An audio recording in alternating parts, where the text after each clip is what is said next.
जय हिंद दोस्तों, आप सभी का स्वागत है सौरभ स्वीट एकेडमी में करंट अफेयर्स की कक्षा में। हमारे यहाँ जो भी करंट अफेयर्स आपको पढ़ाए जाते हैं, पहली बात तो वो क्या होते हैं, बाइलिंगुअल होते हैं। क्या होते हैं? बाइलिंगुअल होते हैं।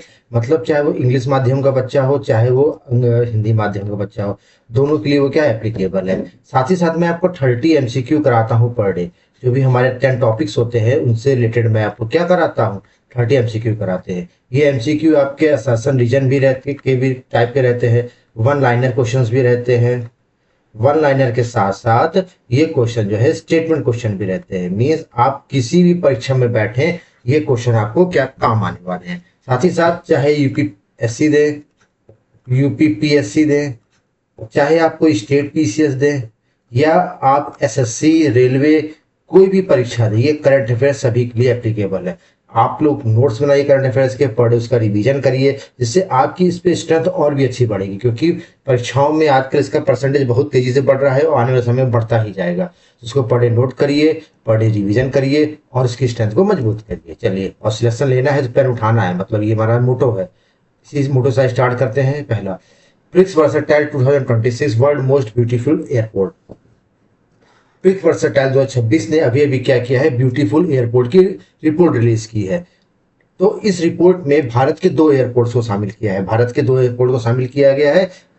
जो एक है क्या कहते हैं, अडानी का अडानी नवी मुंबई एयरपोर्ट, और दूसरा है लोकप्रिय Gopinath Bordoloi airport international airport.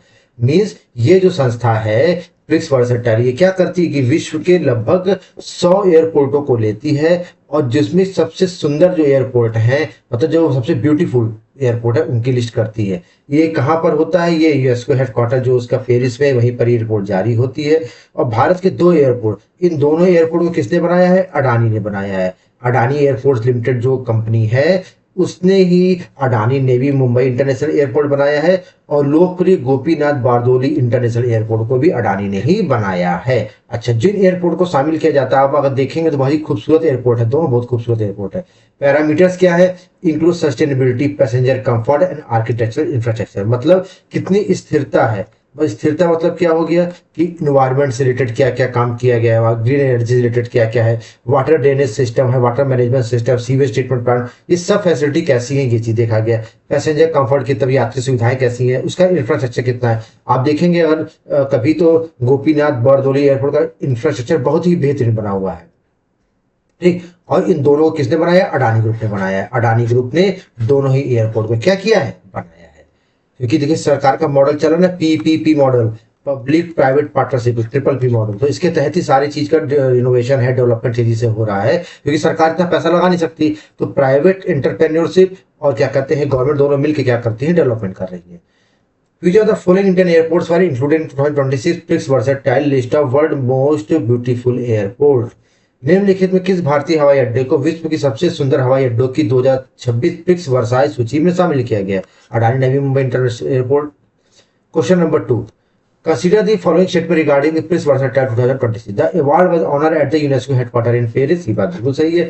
Prix versatile 2026 के संदर्भ में निम्नलिखित कथनों पर विचार कीजिए। यह पुरस्कार यूनेस्को मुख्यालय पेरिस में प्रदान किए गए। ये बात बिल्कुल सही है। Both Adani Navi in Mumbai international airport and Gopinath Bardoli international airport were included in the list and both were constructed by Adani. दोनों सही है। देखिए क्या कह रहा है कि अडानी नई मुंबई हवाई अड्डा और गोपीनाथ बारदोली हवाई अड्डा दोनों की सूची में शामिल किया गया था। दोनों का निर्माण अडानी द्वारा किया गया था, इसलिए दोनों सही है। ए भी दोनों सही है। उसका क्या है? दोनों सही है। Sustainability and passenger comfort are key parameter for selection in Prix Versailles. बिल्कुल सही बात है। प्रिक्स वर्सटाइल में क्या है कि यात्री सुविधा मापदंड जो है ये बिल्कुल चयन के लिए महत्वपूर्ण है। 2026 award recognise for Adani constructed Indian airport for meeting high infrastructure aesthetic standard. बात बिल्कुल सही है भाई। उन्होंने क्या किया? उच्च बुनियादी ढांचे और सौंदर्य मानकों को पूरा किया है, इसलिए तो इनको नामित किया गया। इसलिए ये भी दोनों सही है। देखिए तीन तीन ऐसे क्वेश्चन मैं कराता हूँ, हर तरह से क्वेश्चन पूछा जाए तो भी आप क्वेश्चन कर लें। ठीक, अभी अभी देखिए आईआईआरएफ की रैंकिंग जारी की गई। किसकी रैंकिंग जारी की गई? आईआईआरएफ की रैंकिंग जारी की गई है। इंटरनेशनल इंस्टीट्यूट रैंकिंग फ्रेमवर्क, अंतरराष्ट्रीय संस्थागत रैंकिंग जारी की गई है। ठीक है। अच्छा, the international institute ranking framework release latest ranking of the university Indian university. Bharat की जो भी विश्वविद्यालय है, मतलब कि IIRF रैंकिंग में विशेष रूप से भारतीय विद्यालयों की नवीनतम रैंकिंग जारी की गई है। अच्छा, the code evaluation parameter benchmarking education research experience. अच्छा, संस्थानों के लिए मूल्यांकन का पैरामीटर क्या तय किया गया है कि मतलब वहां पे शिक्षा कैसी है और वहां पे जो है अनुसंधान का कार्य कैसा चल रहा है। मतलब अनुसंधान हो गया और शिक्षा, इनको लेकर ही क्या किया गया है, शिक्षा को लेकर ही क्या किया गया है, ये जारी किया गया है। समग्र रैंकिंग में दिल्ली का जवाहरलाल यूनिवर्सिटी JNU क्या है, फर्स्ट आया है। JNU क्या आया है, फर्स्ट आया है। और जो DU जो है वो किस स्थान पर रहा है, DU जो है आपका सेकंड पर रहा है। थर्ड आपका जामिया मिलानिया इस्लामिया रहा है, जामिया इस्लामिया। और जो बच्चे यूपी के पढ़ रहे हैं वो फिफ्थ क्या है, बनारस हिंदू यूनिवर्सिटी है। फिफ्थ क्या है, IIRF रैंकिंग में फिफ्थ क्या है, BHU है आपकी। तो पहला जो है JNU है, दूसरा जो है DU है, तीसरा आपका जामिया इस्लामिया मिलिया यूनिवर्सिटी है, और पांचवा जो है आपका क्या है, बनारस हिंदू यूनिवर्सिटी वाराणसी वाली है। ये चार पांच यूनिवर्सिटी जो है लगभग टॉप 5 में है। और उसके बाद क्या कहते हैं, IIM अहमदाबाद मैनेजमेंट में शीर्ष पे, मतलब जो प्रबंधन संस्थानों में क्या है, IIM को क्या प्रोवाइड किया गया है, शीर्ष स्थान प्रोवाइड किया है। ध्यान रखिएगा, प्रबंधन में IIM अहमदाबाद में शीर्ष स्थान हासिल किया है। इंजीनियरिंग श्रेणी में IIT बॉम्बे ने शीर्ष स्थान हासिल किया है। ठीक है, मतलब क्या है कि इंजीनियरिंग में IIT बॉम्बे फर्स्ट है, IIM अहमदाबाद जो प्रबंधन में फर्स्ट है, और यूनिवर्सिटी में JNU फर्स्ट, सेकंड आपका DU, थर्ड आपका जामिया इस्लामिया मिलिया, और तीनों तीनों दिल्ली की 3 यूनिवर्सिटी हो गई। चौथा आपका यूनिवर्सिटी ऑफ हैदराबाद है, और पांचवा आपका बनारस हिंदू यूनिवर्सिटी। 5 यूनिवर्सिटी जो है इस शीर्ष स्थान पर है। बाकी मैनेजमेंट में IIM अहमदाबाद है, इंजीनियरिंग में जो है IIT बॉम्बे है। क्वेश्चन नंबर 1 क्या कह रहे हैं, विच institution rank first among the Indian university in IIRF 2026 ranking. IIRF ranking में भारतीय विश्वविद्यालय में किसे शीर्ष स्थान प्राप्त हुआ है, तो क्या है, JNU। Consider the following statement regarding IIRF ranking 2026। The parameter for ranking include education and research. बिल्कुल सही बात है। IIRF रैंकिंग 2026 संदर्भ में निम्नलिखित तथ्यों पर विचार कीजिए। रैंकिंग के मापदंडों में शिक्षा और अनुसंधान शामिल है। बिल्कुल सही बात है। इंजीनियरिंग में IIT बॉम्बे शीर्ष पर है, जबकि प्रबंधन में IIM अहमदाबाद शीर्ष पर है। दोनों सही है। देखिए, IIT Bombay top in engineering category and IIM Ahmedabad top in management category. देखिए, दोनों सही हो गया, ए भी दोनों सही। बहुत मान से लगा दीजिए। ऐसा sir question, Jawaharlal Nehru university was rank first in the overall Indian University ranking by IIRF 2026। Jawaharlal Nehru विश्वविद्यालय IIRF 2026 द्वारा समग्र भारतीय विश्वविद्यालय श्रेणी में प्रथम स्थान दिया गया था। बात बिल्कुल सही है। क्यों दिया था, क्योंकि शिक्षा अनुसंधान में प्राथमिक मुख्य मापदंड है जो संस्थागत मूल्यांकन प्रक्रिया को संचालित करते हैं। बिल्कुल सही बात है। Education research are the primary core parameter driving the institutional evaluation process. दोनों ने इसको पूरा किया, इसलिए क्या है, दोनों सही है। इसका एक्सप्रेशन भी कर रहा है। क्या हो गया, AR दोनों सही, दोनों इसका क्या है। Time handed most influential sport person list 2026। अभी अभी क्या हुआ कि टाइम मैगजीन ने 100 स्पोर्ट इन्फ्लुएंशियल पर्सन की लिस्ट जारी की है। मतलब कि 100 ऐसे व्यक्ति जो स्पोर्ट में क्या है, बहुत ही प्रभावशाली है। तो टाइम मैगजीन ने उनकी लिस्ट जारी की है। अच्छा, सूची में देखिए, जो आप कुछ दिग्गज खिलाड़ी हैं, जैसे मान लीजिए लियोनेल मेसी जी हो गए, क्रिस्टियानो रोनाल्डो जी हो गए, कार्लोस अल्काराज हो गए, तो ये सब शामिल है। लेकिन इसमें महत्वपूर्ण बात यह है कि केवल एक ही भारतीय खिलाड़ी जिनका नाम है स्मृति मंधाना जी। स्मृति मंधाना जी जो है इस सूची में जगह पाने वाली एकमात्र खिलाड़ी है। मतलब स्मृति मंधाना जी ने इस सूची में एकमात्र ऐसी भारतीय खिलाड़ी जिन्होंने स्थान हासिल किया, पुरुष महिला दोनों में। ठीक है, एकमात्र भारतीय खिलाड़ी की बात हो रही है। Who is the only Indian sport person to included in the Time 100 Sport List 2026? Time 100 sports list 2026 में शामिल होने वाली एकमात्र भारतीय खिलाड़ी कौन सी, स्मृति मंधाना जी। कौन है, स्मृति मंधाना जी। Regarding the statement that Time 100 Sport List 2026, it features global icons such as Lionel Messi, Carlos Alcaraz, Cristiano Ronaldo। बात तो सही है। इसमें लियोनेल मेसी, कार्लोस अल्काराज और क्रिस्टियानो रोनाल्डो जैसे वैश्विक प्रतीक शामिल है। बात बिल्कुल सही है। Smriti Mandhana is among several Indian cricketer included in this edition. इस संस्करण में शामिल कई भारतीय क्रिकेटरों में स्मृति मंधाना भी शामिल है। बात सही है। तो ए भी दोनों सही हो कैसे। ऐसा सही question, Smriti Mandhana selection highlight है exceptional global influence in modern sport. बात बिल्कुल सही है। स्मृति मंधाना का चयन आधुनिक खेलों में उनके असाधारण वैश्विक प्रभाव को उजागर करता है। बात बिल्कुल सही है। Times magazine 2026 list recognise sport feature based strictly on the total career titles won rather than the cultural and athletic influence. ये बात जो है बिल्कुल बिल्कुल सही नहीं है, क्योंकि ये क्या है, देखिए, कल्चरल एथलेटिक इन्फ्लुएंस की बात कर नहीं रहा। ये बात किसकी करेगा, देखिए, ये क्या आपके द्वारा जीते गए कुल कैरियर खिताबों को पर ही तो मान्यता देगी, है ना। मतलब जो भी आपने खिताब जीते हैं, आपके खेल सूची में क्या स्थान, उसी के आधार पर आकलन करेंगे ना। इसलिए क्या है कि ये क्या हो गया, आपका ये गलत हो गया। तो आपका ए सही हो गया, आर क्या हो गया, गलत हो गया। ए सही, आर गलत हो गया। नेक्स्ट करते ATL bridge initiative, ATM the Atal bridge initiative, Atal tinkering lab bridge initiative. अभी अभी क्या हुआ कि प्रधानमंत्री मोदी जी फ्रांस और स्लोवाकिया की यात्रा पर गए हुए हैं, आप लोगों को पता है। फ्रांस में क्या आयोजित हुई है, एवियन शहर जो फ्रांस का है, एवियन शहर जो फ्रांस का है, यहाँ पर G7 समिट आयोजित हुई है। तो G7 समिट गए हैं तो फ्रांस में जाकर कुछ द्विपक्षीय समझौते भी करेंगे। तो उसी समझौते के तहत जो है अटल टिंकरिंग ब्रिज इनिशिएटिव भी क्या है, किया गया है। The Atal bridge initiative jointly launch by the India and France on sideline of the summit held in Evian city. मैंने बताया ना, क्योंकि क्या एवियन सिटी में समिट आयोजित हो रही थी, तो उसी के साथ ही साथ क्या है कि एटीएल मतलब अटल टिंकरिंग लैब ब्रिज इनिशिएटिव भी लॉन्च किया गया। कहां पर, एवियन सिटी फ्रांस में जो आयोजित हो रही थी। द अटल टिंकरिंग लैब परिस्थिति तंत्र में इसके तहत फ्रांस में समर्पित स्कूल इनोवेटर लैब स्थापित करेगा। मतलब भारत क्या करेगा कि फ्रांस में एक इनोवेटर लैब स्टैब्लिश करेगा। मतलब अटल टिंकरिंग लैब क्या, देखिए ये नीति आयोग ने लाया था। अटल टिंकरिंग लैब जो है national institution for transforming India NITI Aayog द्वारा जो है लाया गया था इसको, अटल टिंकरिंग लैब को। तो अटल टिंकरिंग लैब के द्वारा ही फ्रांस में स्कूल इनोवेटर लैब क्या है, स्थापित किए जाएंगे। क्यों स्थापित किए जाएंगे, क्योंकि इसका जो ऑब्जेक्टिव है, closely connect youth innovators and facilitate active challenge dialogue regarding creativity, entrepreneurship, technology and foundational innovation. मतलब इसका काम क्या है कि युवाओं को, जो भी यूथ है, उनको रचनात्मक उद्यमिता, प्रौद्योगिकी और नवाचार के संबंध को बढ़ावा देने के लिए क्या है, इसको लॉन्च किया जा रहा है। मतलब वहां पे स्थापित किया जा रहा है। इस समझौते में भारत के अटल टिंकरिंग लैब और फ्रांस की ला फाउंडेशन डसाल्ट सिस्टम ने भाग लिया। मतलब ये एक एग्रीमेंट है, आप कह सकते हैं कि एक तरह का क्या है, ये एक तरह का एग्रीमेंट है। एग्रीमेंट किसके किसके बीच हुआ है, एक तो अटल टिंकरिंग इनोवेशन मिशन, अटल टिंकरिंग लैब इनोवेशन मिशन और फ्रांस की ला फाउंडेशन डसाल्ट सिस्टम के बीच में क्या हुआ, एमओयू हुआ है। ATL ecosystem originally constituted by NITI Aayog. देखिए ये किसने कंस्टिट्यूट किया, नीति आयोग। नीति आयोग का नाम क्या है, national institution for transforming India. 1 जनवरी 2015 से इसकी क्या हुई थी, इसकी स्टैब्लिशमेंट हुई थी। इसने किसको रिप्लेस किया था, प्लानिंग कमीशन को रिप्लेस किया था। ATL bridge initiative was launch jointly by India and which of the following country, France. Atal bridge पहल संयुक्त रूप से भारत और निम्नलिखित में किस देश द्वारा शुरू की गई थी, France. Consider the following statement regarding the ATL bridge initiative, it was launch during the G7 summit held in Evian city. बिल्कुल सही बात है, क्योंकि ब्रिज G7 समिट हो रही थी वहां एवियन सिटी में, उसी तहत इसको, उसी तहत नहीं लेकिन उसी में लॉन्च किया गया है इसे। एवियन शहर में G7 शिखर सम्मेलन द्वारा लॉन्च किया गया। बात बिल्कुल सही है। The agreement involve ATL lab India and foundation होगा, FUN हो ना, foundation Dassault system of France, इसके द्वारा क्या किया, इसको लॉन्च किया गया है। तो सही हो गया आपका। ATL tinkering lab foundation Dassault system शामिल है, तो सही हो गया आपका। The ATL Bridge Initiative के ऐसा क्वेश्चन है। ATL Bridge Initiative focus heavily on fostering school level technological collaboration and the student engagement. ATL Bridge पहले स्कूली स्तर पर तकनीकी सहयोग, छात्र विनियमन को बढ़ावा देने पर केंद्रित करती है। बिल्कुल सही बात है। मतलब क्या करती है कि जो भी यूथ है, बच्चे पढ़ाई लिखाई कर रहे हैं, वो अपने लेवल में ही इनोवेशन करे, छोटी छोटी चीजों को इनोवेट करे, रोबोटिक्स वगैरह इन सब में क्या करे, इनोवेशन करे। तो Atal innovation mission foundation ATL lab initiative, ISRO, गलत जवाब देखिए। ये इसरो नहीं किया, किसने किया था, नीति आयोग ने किया था कि नहीं किया था, नीति आयोग ने किया था। किसने किया था, नीति आयोग ने। क्या हो गया, गलत हो गया था, ए सही।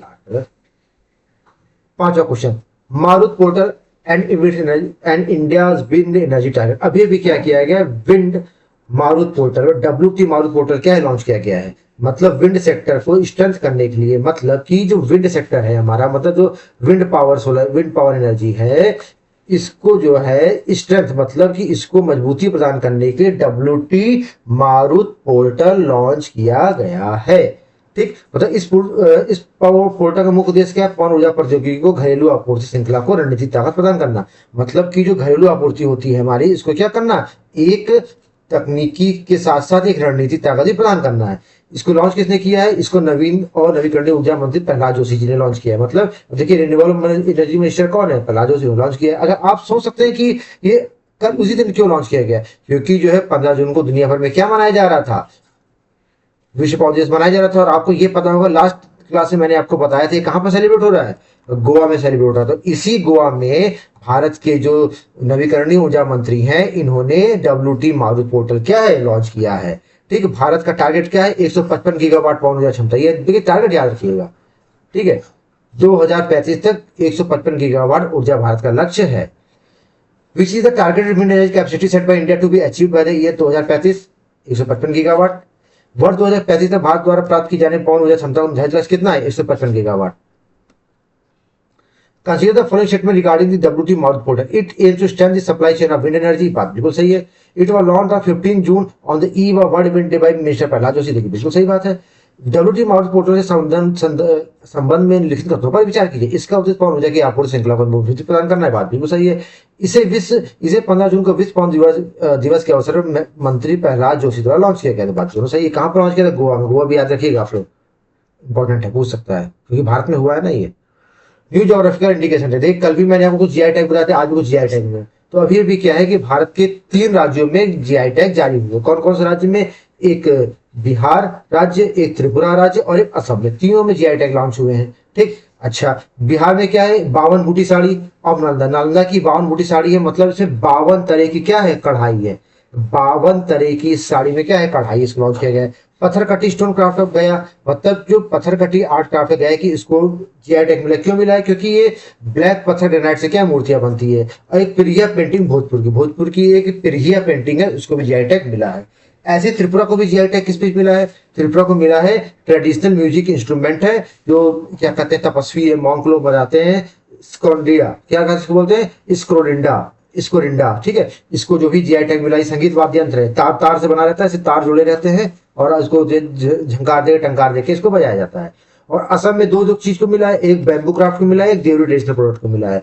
मतलब असम के 2 विशिष्ट उत्पाद है, बांस शिल्प कला और देवरी पारंपरिक उत्पाद को जीआई टैग मिला है। अच्छा कभी कल इसका मैंने इतिहास तो आपको बता ही दिया था, लेकिन ये किस एग्रीमेंट के तहत जारी हुआ था? तो trade related aspect of intellectual property right, मतलब कि ट्रिप्स के तहत trips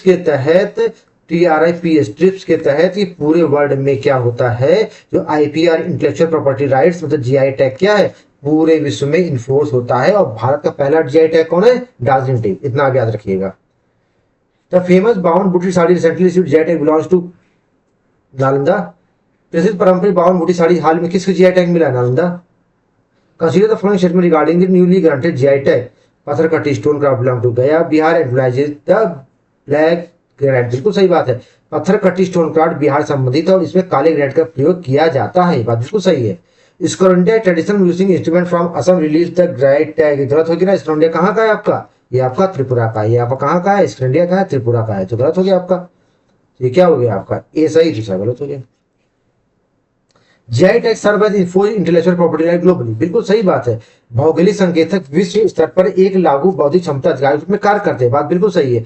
GI tag are legally govern and enforce under the framework of TRIPS agreement. क्या कह रहा है कि ट्रिप्स एग्रीमेंट के तहत जो है दुनिया भर में क्या किया जाता है? इसको लागू किया जाता है, जो सही हो गया। नेक्स्ट करते हैं, establishment of directorates of NCC, मतलब अभी 2 राज्यों में भारत के एनसीसी डायरेक्टरेट क्या किए? स्थापित किए गए। इनका एम क्या होता है एनसीसी डायरेक्टरेट का? कि छात्रों को एनसीसी में क्या करना? शामिल कराना। छात्रों को एनसीसी में क्या कराना? सम्मिलित। छात्रों को एनसीसी में सम्मिलित करने के लिए एनसीसी डायरेक्टर होते हैं। भारत में पहले कितने थे? टोटल कितने थे? 17 थे। भारत में पहले कितने थे? टोटल 17 थे। तो भारत में 17 थे और अभी भारत में कितने हो गए? 19 हो गए। भारत में कितने हो गए? 19 हो गए।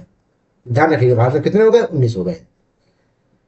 तो ये सेटअप किसने किया? Officially setup approved by structure setup by newly cadet corps state of directorate. किसने किया है? एनसीसी ने। किसने किया? एनसीसी। एनसीसी जो है विश्व का सबसे बड़ा वर्दीधारी संगठन है, ये ध्यान रखिएगा। रक्षा मंत्रालय के आधिकारिक तौर पर एनसीसी को क्या की मंजूरी दे दी? मंजूरी किसने दी है? रक्षा मंत्रालय ने दी है। एनसीसी दुनिया के सबसे बड़े वर्दीय संगठन के रूप में जाना जाता है। और इसकी क्या सिफारिश किसने की? देखिए ये इसका क्या हो गया? स्टैटिक हो गया। करंट तो सिर्फ आपका इतना है कि कहाँ हुई है। करंट देखिए आपको बस इतना है कि झारखंड आंसर है, लेकिन मैं आपको पूरा चीजें बताता हूँ ताकि कहीं से भी क्वेश्चन है आपका छूटे ना क्वेश्चन। तो एनसीसी सबसे बड़ा विदेश संगठन है जो कुंजरू कमेटी की सिफारिश पर इसको लागू किया गया था। 1948 का अधिनियम है और 1984 में क्या हुआ? लागू हुआ था। कुंजरू समिति की सिफारिश पे, कुंजरू कमेटी के रिकमेंडेशन पे इसको क्या क्या स्थापित किया गया था। और विश्व का सबसे बड़ा संगठन है। और शुरुआत में इसमें 20,000 लोग थे। शुरुआत में कितने थे? 20,000 युवाओं को लेकर संगठन चालू किया गया था और आज इसमें 20 लाख प्लस लोग। सोच लीजिए कितना बड़ा संगठन है ये। इसका विस्तार भारत में कुल 19 क्षेत्र में कार्यरत थे। ठीक है, पहले कितने? मेरे पास 17 थे, 2 जुड़ गए, कितने हो गए? 9 हो गए। झारखंड और आंध्र प्रदेश नए हैं। ठीक है, उसका एम क्या है कि छात्रों को, युवाओं को एनसीसी में पहुंचाना और उनको देश के सेवा के प्रति भागीदार बनाना। Discipline most important in this sector. NCC which two state have approved the receive new NCC directed by the defence ministry. किसने? झारखंड आंध्र प्रदेश। रक्षा मंत्रालय किन 2 राज्यों को नए एनसीसी चालू की मंजूरी दी गई है? झारखंड और Andhra Pradesh. Consider the following statement regarding the NCC. It was established in 1948 at based on the recommendation of the कुंजी कमेटी। बात बिल्कुल सही है। इसकी स्थापना कुंजी समिति की सिफारिशों के आधार पर 1948 के अधिनियम के तहत की गई थी। बात बिल्कुल सही है। झारखंड आंध्र प्रदेश जुड़ने से सालों की संख्या बढ़कर 1921 हो गई। गलत जवाब, ये गलत है। देखिए इसका आंसर सी नहीं होगा, ठीक है, ध्यान रखिएगा। इसकी संख्या कितनी हो गई? इसकी संख्या टोटल 19 हो गई। पहले कितनी थी? 17। 17 प्लस 2 बराबर कितनी हो गई? 21 हो गई। सॉरी 19 हो गई। कितनी हो गई? 19 हो गई। तो कितना होगा? खाली एक सही है आपका। तब ministry of defence approve 2 new state directorate to deepen the NCC footprint. बिल्कुल सही बात है। रक्षा मंत्रालय ने एनसीसी की उपस्थिति को गहरा करने के लिए 2 नए राज्य निदेशालयों को मंजूरी दी है। बिल्कुल सही बात है। एनसीसी संरचनात्मक रूप से भारतीय राज्यों के अधिकतर युवा को अपनी प्रणालीगत पहुंच को अनुकूलित करने लक्ष्य बना रहा है। बिल्कुल सही बात है। इसलिए तो किया है कि ज्यादा युवा क्या है पहुंच सके। बहुत महत्वपूर्ण अवार्ड देखिए, प्रधानमंत्री जी मोदी जी स्लोवाकिया गए थे, वहां से भी एक अवार्ड लेके आए हैं। ठीक है, Slovakia highest state award conferred to PM Modi. अभी भी हाल ही में प्रधानमंत्री जी कहाँ गए थे कि मैंने आपको बता रहा है कि मोदी जी फ्रांस गए हैं। किसके लिए? जी7 समिट के लिए गए हैं। और वहीं पे क्या गए? स्लोवाकिया गए हैं। तो स्लोवाकिया जाने वाले पहले तो देश के पहले प्रधानमंत्री हैं जो स्लोवाकिया गए। जब 1993 में स्लोवाकिया क्या है, रशिया से क्या हो गया था? फ्री हो गया था। स्लोवाकिया रशिया से जब फ्री हो गया था, मतलब इंडिपेंडेंट हो गया था, तब के बाद प्रधानमंत्री मोदी जी ऐसे पहले प्रधानमंत्री हैं जो गए हुए थे। तो जब वो गए हैं स्लोवाकिया, तो उसी के में उनको जो है order of the white double cross first class दिया गया। इस पुरस्कार का क्या नाम है? Order of the white cross first class, white double cross first class. ये सबसे हाईएस्ट स्टेट ऑर्डर है स्लोवाकिया का। ये किसको दिया गया? पीएम नरेंद्र मोदी। किसको दिया गया? पीएम नरेंद्र मोदी जी को ये क्या है? दिया गया है। The prestigious award presented during the PM Modi high level state visit by Slovakia President Peter Pellegrini। अच्छा, पुरस्कार प्रदान करता कौन है? ये है पीटर पेलेग्रिनी। कौन है? पीटर पेलेग्रिनी इसके। ठीक है, मतलब स्लोवाकिया के राष्ट्रपति जो है पीटर पेलेग्रिनी जो है इसको क्या क्या प्रदान करता है, और प्रदान किया किसको है? भारत के प्रधानमंत्री नरेंद्र मोदी जी को। Following Slovakia historical distinction from the Czechoslovakia in 1993। कब? 1993 में अलग हो गया। और मोदी जी ऐसे पहले प्रधानमंत्री हैं जो स्लोवाकिया विजिट किए, मैंने आपको बताया ही। ठीक है, अच्छा दूसरी चीज क्या कह रहा है? ग्लोबल में 33rd major international award present Modi foreign nation. अब मोदी जी के पास कुल कितने अवार्ड हो गए? 33 अवार्ड हो गए। कितने अवार्ड हो गए हैं? 33 अवार्ड हो गए हैं। कितने अवार्ड हो गए? 33 अवार्ड हो गए। ध्यान रखिएगा, मोदी जी में कितने अवार्ड हो गए? 33 अवार्ड हो गए। ड्यूरिंग हिस्टोरिकल जो 4 क्रिटिकल, देखिए और इसमें क्या हुआ? मोदी जी गए हैं, कुछ ना कुछ एग्रीमेंट तो हुआ ही होगा। तो कुछ हिस्टोरिक बायलैटरल एग्रीमेंट हुए। देखिए कितनी डीप करंट अफेयर्स मैं आपको बता रहा हूँ कि मतलब कि ये सोचिए कि अगर आप इसको 1 महीने करंट अफेयर्स पढ़ते तो कि आपकी अच्छी खासी मैगजीन तैयार हो जाए मार्केट की। तो हिस्टोरिकल में कुछ बायलैटरल एग्रीमेंट में क्या क्या हुए? Establish a formal consular dialogue to directly help citizen. मतलब एक काउंसुलर डायलॉग स्टैब्लिश किया जाएगा नागरिकों की मदद के लिए। नागरिकों की मदद के लिए काउंसुलर डायलॉग क्या है? स्थापित किया जाएगा। एक संप्रवास स्थापित किया जाएगा, जो भी वहां पे लेबर काम करते हैं उनके लिए। एक डिफेंस इंडस्ट्री में सहयोग के लिए एक एग्रीमेंट हुआ है। और कोशिश क्या हुआ है? भारतीय संस्कृति संबंधी जो है मतलब इंडियन कल्चरल रिलेशन स्टैब्लिश करने के लिए क्या हुआ? एक कोशिश एआई को भी क्या किया गया है? वहां पे एग्रीमेंट हुआ है।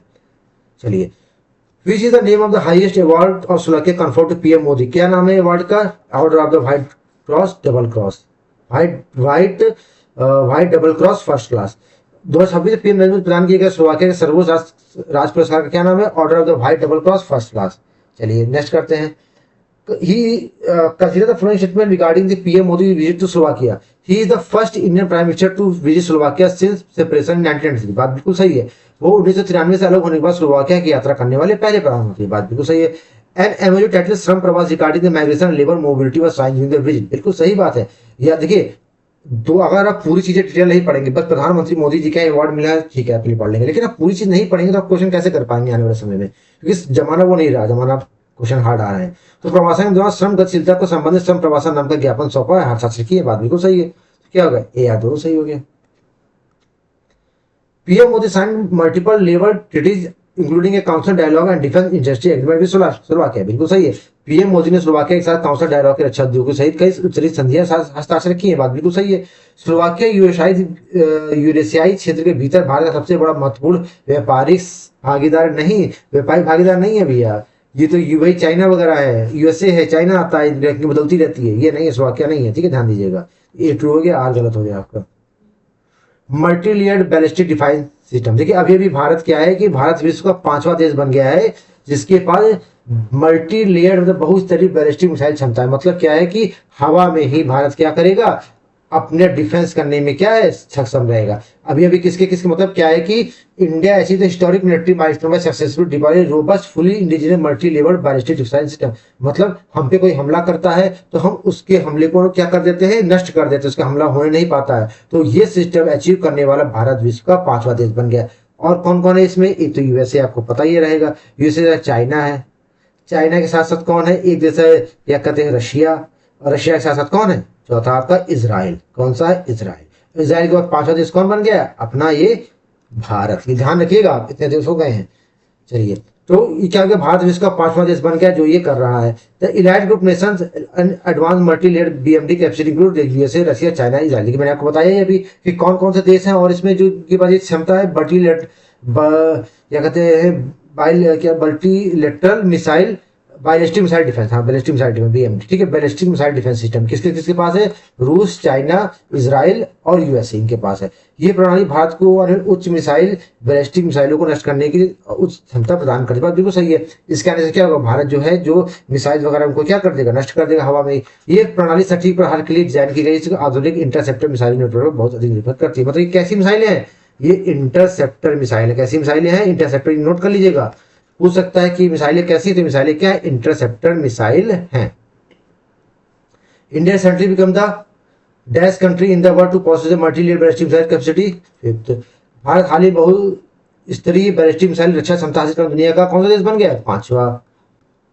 India can fully intercept and destroy the holistic ballistic missile technology. बात बिल्कुल सही है। द अदर नेशन की कैपेबिलिटी आर यूएसए सही है, रशिया सही है, यूके नहीं, इजराइल ये भी सही है। लेकिन क्या है, गलत हो गया, तो आंसर क्या गलत हो गया। कह रहा है भारतीय तकनीक के माध्यम दुश्मन की बैलिस्टिक मिसाइल को पूरी तरह नष्ट करने को और हो सकता है। बात सही है। इस क्षमता को रखने वाला देश अमेरिका, रूस, यूनाइटेड किंगडम नहीं है, इजराइल है। तो ये क्या गलत हो गया, ये सही हो गया। तो क्या एक सही, दूसरा गलत।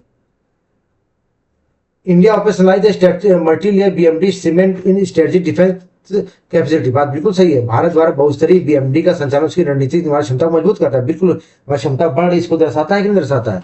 India now possess an advance network of specialised interceptor missile to neutralise the atmospheric and extra atmospheric threat. बिल्कुल सही बात है।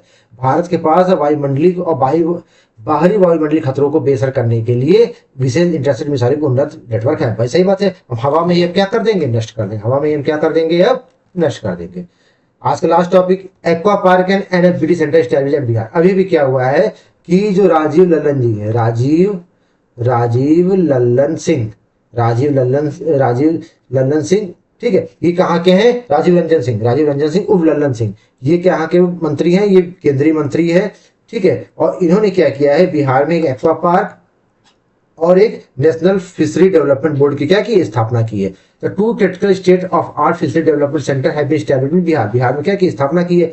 एक्वा पार्क को कहाँ पर स्थापित किया, भोजपुर में स्थापित किया है। ये क्या है, modern aqua comprehensive fishery infrastructure. ये क्या है, एक एक्वा पार्क स्थापित किया है जो जलीय कृषि और व्यापक मत्स्य बुनियादी ढांचों पर केंद्रित है। मतलब मत्स्य कृषि को बढ़ावा देने के लिए एक्वा पार्क भोजपुर में स्थापित किया गया है। और दूसरा क्या, पहला हो गया, और दूसरा क्या किया गया है, नेशनल फिशरी डेवलपमेंट बोर्ड को भी क्या बिहार के पटना में सेटअप किया गया है। राष्ट्रीय मत्स्यिकी विकास बोर्ड को कहां पर स्थापित किया गया है, पटना में। Both project were officially announced by Rajiv Ranjan Singh उर्फ Lallan Singh, union minister of fishery, animal husbandry और डेयरी। इनका मंत्रालय हो गया। इस मंत्रालय के मंत्री हैं राजीव रंजन सिंह उर्फ लल्लन सिंह। कहा है, जेडीयू सांसद है। किससे सांसद है, जेडीयू सांसद है। और इसके समय जो सम्राट चौधरी जी जो कहाँ के सीएम हैं, अभी जो बने सीएम कहाँ के हैं, ये बिहार के सीएम। इन दोनों की उपस्थिति में इसको लॉन्च किया गया है। In which district of Bihar newly approved special aqua park related to fishery has been established. Aqua park कहाँ पे हुआ है, भोजपुर में। मत्स्य पालन संबंधित 9 स्वीकृत विशेष एक्वा पार्क किस जिले में स्थापित किया जा रहा है, भोजपुर में। कहाँ पर, भोजपुर में। Consider following statement regarding new fishery infrastructure in Bihar. The national fishery development board centre established in Patna. बात बिल्कुल सही है। राष्ट्रीय मत्स्यिकी विकास बोर्ड केंद्र पटना में स्थापित किया जा रहा है। सही बात है। द बोथ सेंटर में officially launch by the union minister Rajiv Ranjan Singh. बात दोनों ये भी सही है कि दोनों केंद्रों के शुभारंभ किसने किया, राजीव रंजन सिंह ने किया है। आज का last question, the specialised aqua park at Bhojpur aims to catalyse the productivity and efficiency in Bihari fishery sector. बात सही है बिल्कुल। भोजपुर में एक विशेष एक्वा पार्क का उद्देश्य बिहार में मत्स्य के क्षेत्र में उत्पादकता और दक्षता को उत्प्रेरित करना है। बात बिल्कुल सही है। अच्छा, राष्ट्रीय मत्स्यिकी विकास बोर्ड मुख्य रूप से वाणिज्य उद्योग मंत्रालय के तहत काम करता है। ये गलत हो गया है ना। एनबीटी किसके तहत काम करता है, एनबीटी जो है ये काम करता है फिशरी मिनिस्ट्री के अंदर। अभी अभी हमने पढ़ा ना, जिसके मंत्री हैं राजीव रंजन जी, इसके मंत्री हैं ये ministry of fishery, animal husbandry और डेयरी, मतलब मत्स्य पालन, पशुपालन और डेयरी, डेयरी के क्या है मंत्री हैं। तो इस तरह से हमने 17 जून 2026 से करंट अफेयर्स कंप्लीट किया। टेलीग्राम स्टार्ट नहीं होने की वजह से पीडीएफ आपको 4-5 दिन इसके नहीं मिल पाएंगे, बाद में इसके कंबाइंड पीडीएफ में आपको डाल दूंगा टेलीग्राम पे। बाकी हमारे चैनल पे हिंदी स्टार्ट है, हिंदी भी मैं पढ़ा रहा हूँ, हिंदी के साथ साथ यूपी स्पेशल हमारे चैनल पे स्टार्ट है, वो भी चल रहा है, और साथ ही साथ पत्र लेखन श्रृंखला भी हमारे चैनल पे चल रही है, वो भी आप पढ़ सकते हैं। तो फिर इसी के साथ इस सेशन को समाप्त करते हैं, कल मिलते हैं करंट अफेयर्स के न्यू सेशन के साथ। तब तक के लिए जय हिंद, जय भारत।